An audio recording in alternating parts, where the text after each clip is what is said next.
Bonjour à tous, alors dans cette vidéo je vais vous montrer comment avoir un teint donc zéro défaut en quelque sorte et l'explication pour peau grasse et pour les peaux beaucoup plus normales et les peaux sèches.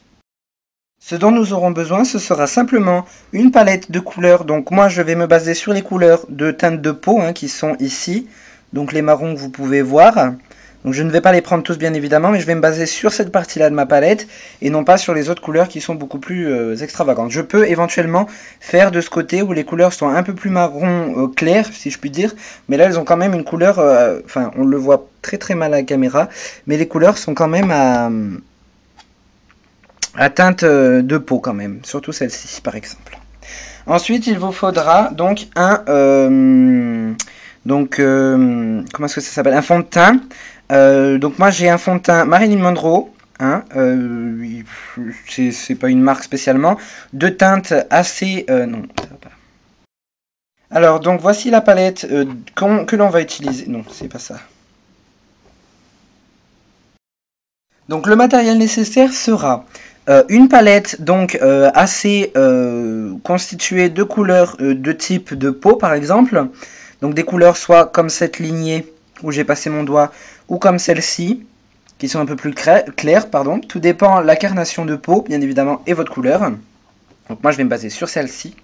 Ensuite, il vous faudra donc un pinceau de ce type-là avec un gros embout comme ceci.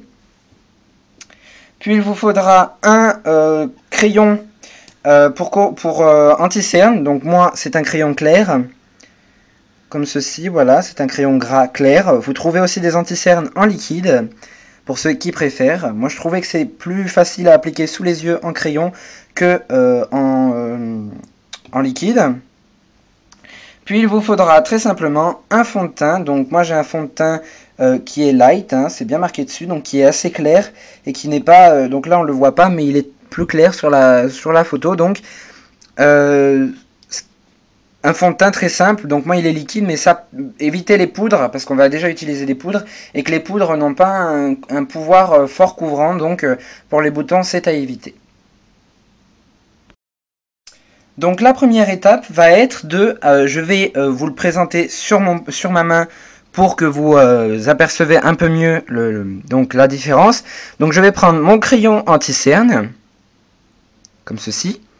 Je vais venir le prendre dans la main de la main qui me correspond le mieux pour ne pas bouger. Et je vais venir sous mes yeux faire des traits comme ceci.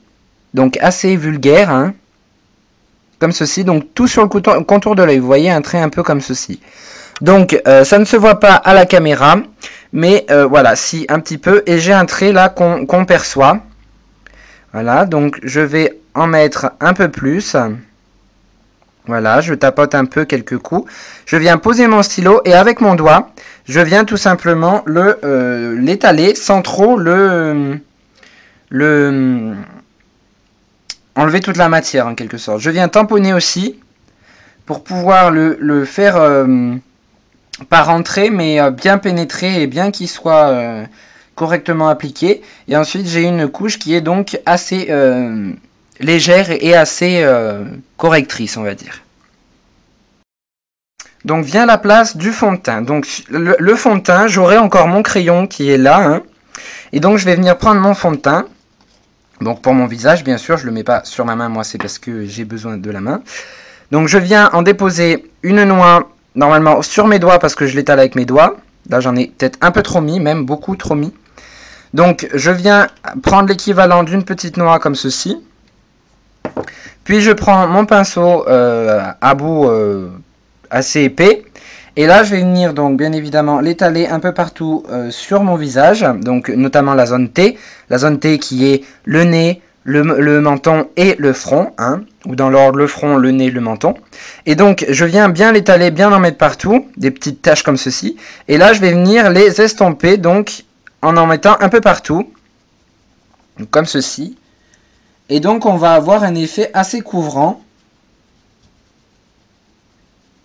Donc, si vous avez des petits endroits qui manquent, notamment des endroits comme, par exemple, il m'en manque un peu ici, par exemple, je dis une bêtise, eh bien, où il vous en manque sur une pommette, ou voilà, vous allez venir passer le pinceau, comme ceci, et si vous voyez que le pinceau n'a plus de fond de teint dessus, eh bien, vous venez simplement en rajouter un peu sur cette partie, et vous essayez d'en mettre le moins possible, pour bien évidemment ne pas en mettre trop d'un côté.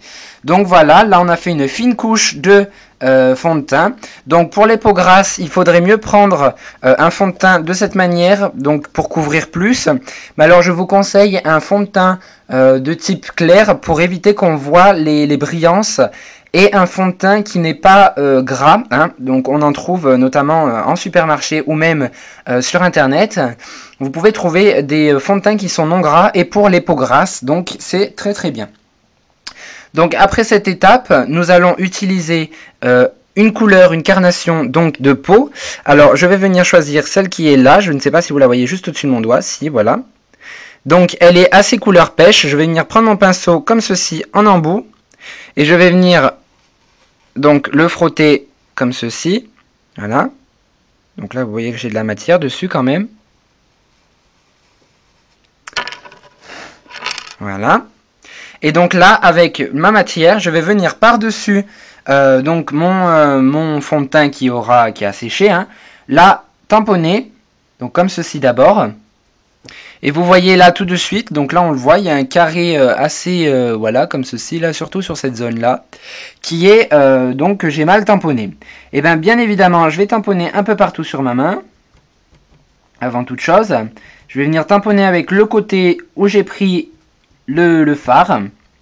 Et là, pour enlever le surplus, parce qu'il y a du surplus, je viens faire des mouvements comme ça, assez légers, pour ne pas tout disperser sur la zone que je souhaite.